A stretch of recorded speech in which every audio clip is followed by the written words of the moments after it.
T44.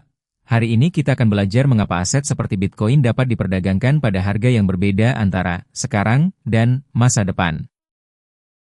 Materi yang akan dipelajari: perbedaan harga antara saham dan kontrak, basis, kontrak memiliki masa kadaluarsa dan cara mengelolanya. Cara menggunakan perbedaan ini untuk mendapatkan keuntungan.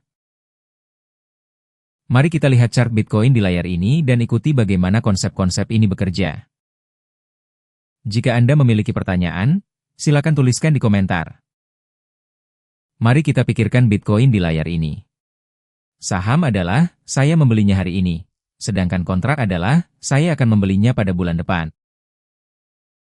Menurut teori, jika produk yang sama harus memiliki harga yang sama, seperti harga susu di minimarket dan supermarket. Perbedaan ini disebut basis. Basis dapat dihitung dengan rumus, harga saham, harga kontrak basis. Contoh, jika harga saham Bitcoin adalah 100 juta rupiah dan harga kontrak 1 bulan adalah 98 juta rupiah, maka basisnya adalah ZRP 2 juta. Jika basisnya positif, lebih besar dari 0, maka sinyalnya adalah bahwa banyak orang ingin membeli Bitcoin sekarang. Jika basisnya positif, maka harga saham lebih tinggi dari harga kontrak. Sejarah menunjukkan bahwa pada masa kejayaan, bull market, basisnya cenderung meningkat. Karena orang-orang ingin membeli Bitcoin sekarang, maka harga saham meningkat. Basis dapat digunakan untuk membaca sinyal pasar, tetapi perlu diingat bahwa ini tidak selalu berarti gerakan pasar yang kuat dan dapat berbeda-beda tergantung pada waktu dan pasar. Yang penting adalah basis hanya sebagai sinyal, bukan sebagai prediksi yang pasti.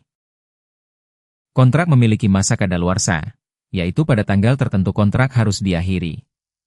Contohnya, kontrak 3 bulan harus diakhiri pada akhir bulan ketiga.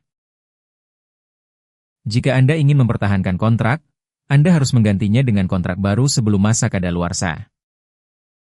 Ini disebut rollover. Contohnya, Anda harus menjual kontrak 3 bulan dan langsung membeli kontrak 4 bulan. Waktu yang tepat untuk melakukan rollover adalah sekitar 2 minggu sebelum masa kadaluarsa. Di sini kita akan membahas biaya yang terkait dengan rollover. Biaya ini disebut kontraksi dan dapat menyebabkan keuntungan yang lebih kecil.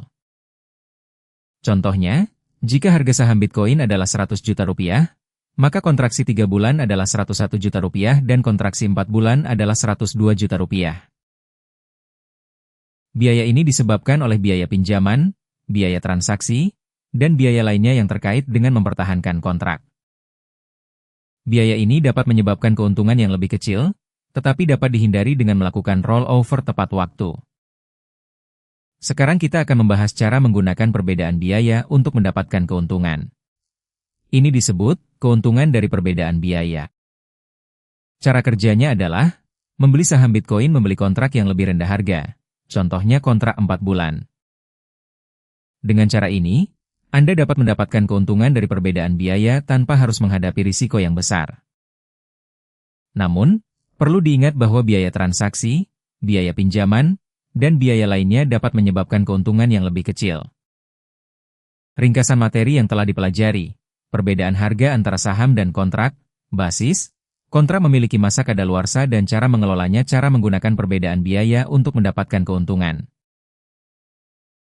Basis dapat digunakan untuk membaca sinyal pasar, tetapi perlu diingat bahwa ini tidak selalu berarti gerakan pasar yang kuat.